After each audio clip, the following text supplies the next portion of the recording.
안녕하세요, 다니쌤입니다. 지금 퇴직을 앞두고 계신가요? 그러면 이 퇴직 후의 삶에 대해서 생각해 보신 적 있나요? 퇴직 후의 삶을 더 활력 있게, 더 행복하게 살 자신 있으신가요? 자, 퇴직자의 가장 큰 두려움이 무엇인지 아시나요?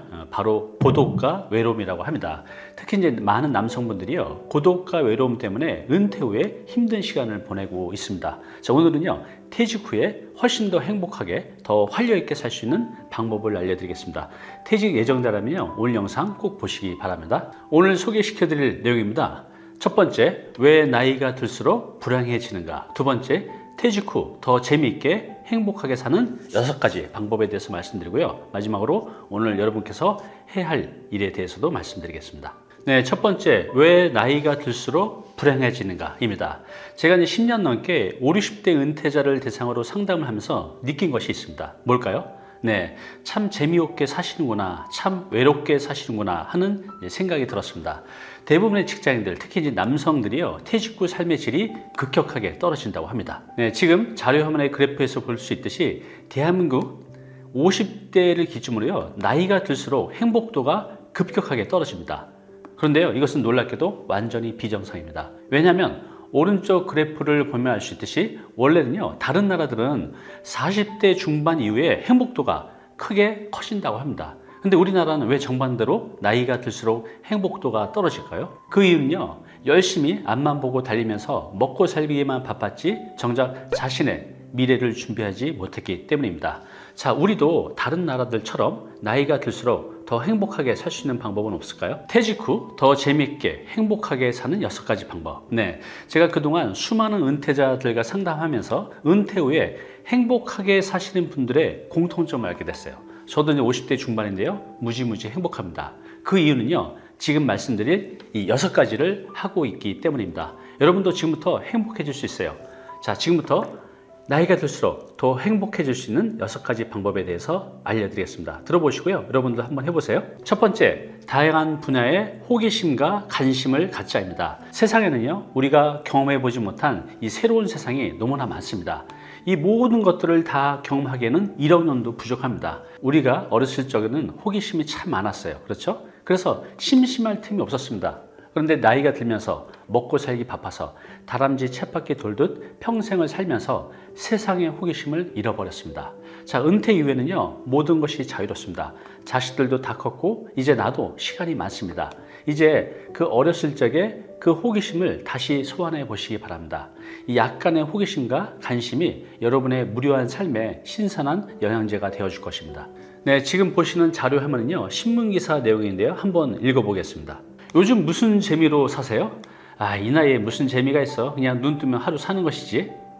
그렇게 사시면 몸이 더 빨리 늙어요. 다른 이유 없이 단지 늙었다는 이유로 생기는 병이 참 많아요.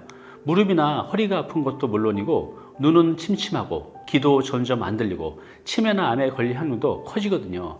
덜 아프고 싶다면 치료받는 것도 중요하지만 어떻게 하면 내가 천천히 늙을까도 생각해 보셔야 해요.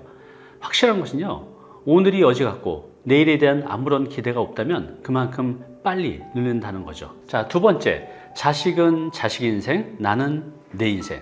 자, 부모 자식 간에 서로에게 신경을 써야 한다면 서로에게 큰 부담입니다. 자식들 입장에서도요, 부모님이 나이 들어서 노후 생활비가 부족한데 본인들도 도와줄 형편이 못 된다면 마음에 큰 짐이 됩니다. 자, 그래서요, 자식을 위해서라도 노후 준비를 미리 철저히 하시기 바랍니다. 자, 지금 보면 뉴스 기사 제목인데 제목이 뭐죠? 노후 준비 자식이 리스크다. 네, 그렇습니다.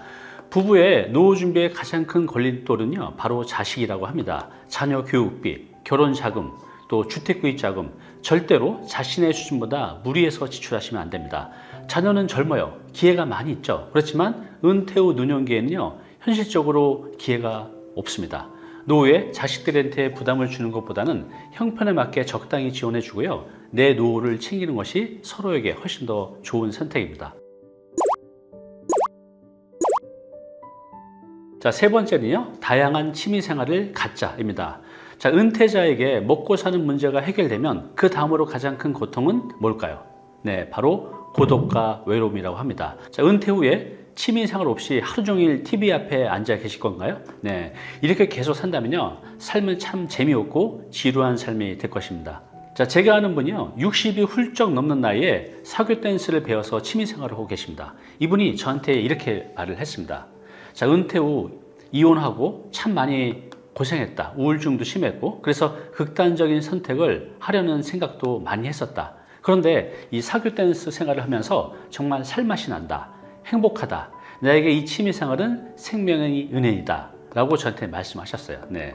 취미생활은요, 노후의 삶에 큰 활력소가 됩니다. 방금 소개한 60대 남성은요, 자신의 삶을 스스로 포기할 생각이 들 만큼 우울증이 심하셨는데요. 지금은 이 사교 댄스라는 취미생활을 통해서 최고의 행복한 삶을 살고 계십니다. 여러분도요, 내 삶을 행복하게 해줄 자신의 취미를 한번 찾아보시기 바랍니다. 이것은 마치 보물찾기와도 같습니다. 수백, 수천 가지의 취미생활이 당신을 기다리고 있습니다. 마음껏 찾아서 즐겨보시기 바랍니다. 네 번째는요, 말을 많이 하자. 단 도움이 되는. 이런 말이 있습니다. 나이가 들면 입은 닫고 지갑은 열어라. 그런데요, 아닙니다.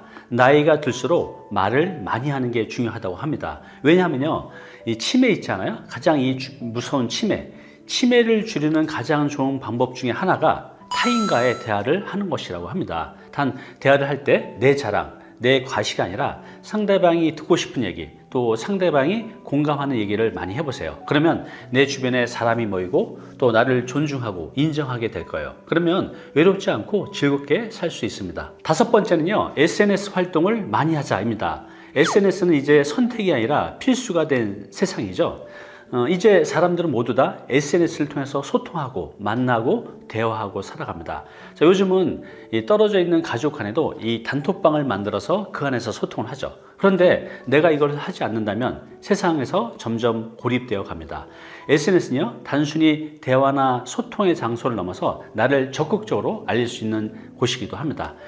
당신의 지식과 또 경험을 정리해서 꾸준히 그것을 올려보세요. 그러면 그 콘텐츠가 온라인 세상에서 다양한 사람들을 만나서 나와 결이 맞는 사람과 또 다양한 기회를 가지고 나한테 찾아오게 될 겁니다. 자, 마지막 여섯 번째는요, 독서 모임에 나가자입니다. 우리 주변에는 다양한 모임들이 참 많이 있습니다. 그런데 이해관계가 있는 모임은 오래가지 못합니다. 그런 모임에서는요, 항상 오해와 다툼이 생기기 쉽습니다. 그래서 이 즐거워야 할 모임이 짜증나고 또 화가 나는 곳으로 바뀔 수 있다는 거죠. 그런데 이 독서 모임은요, 이해관계가 없는 순수한 곳이죠. 그래서 편안합니다. 또 그리고 이 독서 모임에 나오는 분들을 보면요, 대부분 성향이 참 좋아요. 요즘 온라인, 오프라인에서 독서 모임 정말 많은데요, 한두 군데 정도 가입해서 한번 활동해 보세요. 그러면 지적인 목마름도 채울 수 있고요, 이 과정에서 좋은 분들과 만나서 소통하고 또 행복한 시간을 보낼 수 있습니다. 개인적으로 저는 책을 매우 좋아합니다. 저는 나이가 들어도 책만 있다면, 또 독서 모임에 활동만 할 수 있다면 지루할 틈 없이 행복하게 잘 살 수 있을 것 같습니다. 오늘 당신께서 해야 할 일이 있습니다.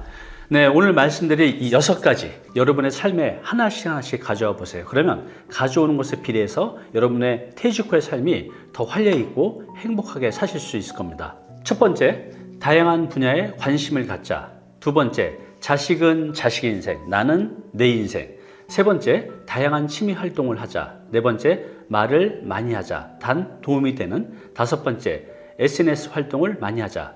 마지막 여섯 번째, 독서 모임에 나가자 입니다. 자, 우리가 지구라는 별에 온 목적이 무엇일까요? 저는 행복하게 사는 것이라고 생각합니다. 그냥 하루하루 지루하게 재미없게 시간 보내지 마시고요, 적극적으로 활기찬 내 삶을 만들어 보시기 바랍니다. 감사합니다.